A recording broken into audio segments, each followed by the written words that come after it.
John Ilario has time for a hot breakfast in the mornings. He doesn't have to dash to the office.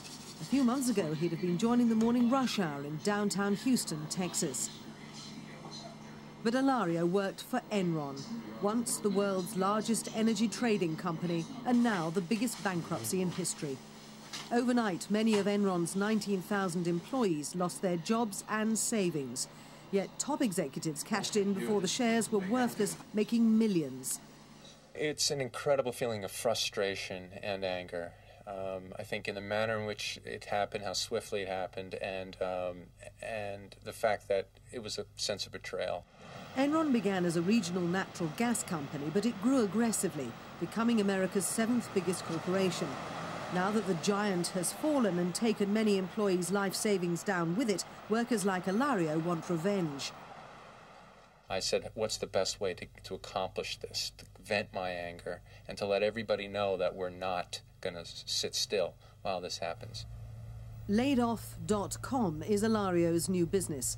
It's a vitriolic website that mixes satire, bitterness and anger to criticize Enron and vent employees' frustrations.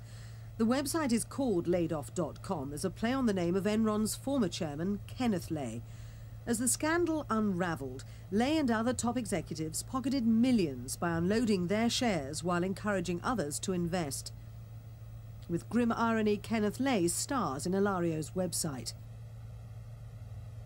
Enron is a company that deals with everyone with absolute integrity. We play by all of the rules. We stand by our word. We mean what we say what we mean. We want people to leave a transaction with Enron thinking that they've been dealt with in the highest possible way as far as integrity and truthfulness and really doing our business right.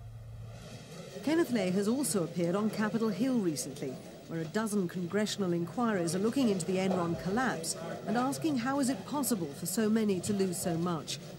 The US Justice Department has launched its own criminal investigation into the Enron scandal. Lay made more than $200 million over the last 3 years from selling Enron stock, which went from $83 a share to 26 cents, wiping out $60 billion. So help you God. I do. Lay was forced by subpoena to appear in February before the Senate Commerce Committee, but he invoked his constitutional right and refused to answer any questions. Ilario has posted on his website what he says is a list of bonuses. More than $100 million of bonuses were paid to 600 senior employees during Enron's final days. Milberg Weiss, a US law firm, has launched a multi-billion-dollar lawsuit on behalf of disgruntled Enron investors and employees. They're not only suing Enron executives, but unrelated financial institutions like banks, law firms, and management consultants who acted for the company.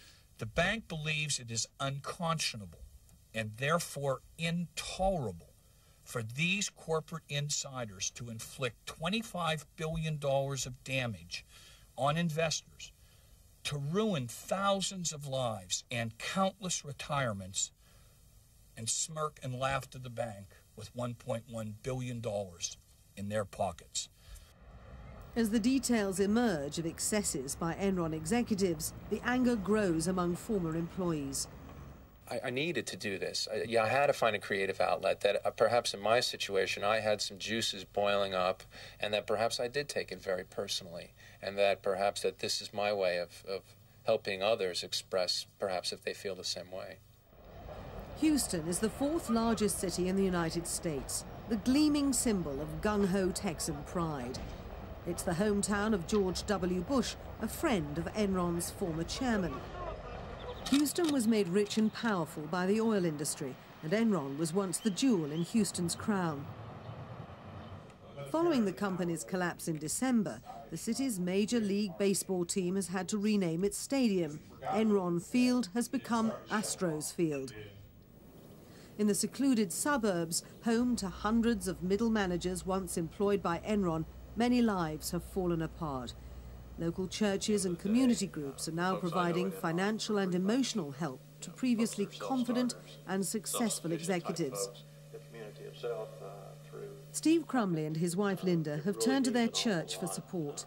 Crumley worked for 2 years at Enron as a sales manager and was totally unprepared for the unprecedented corporate crash.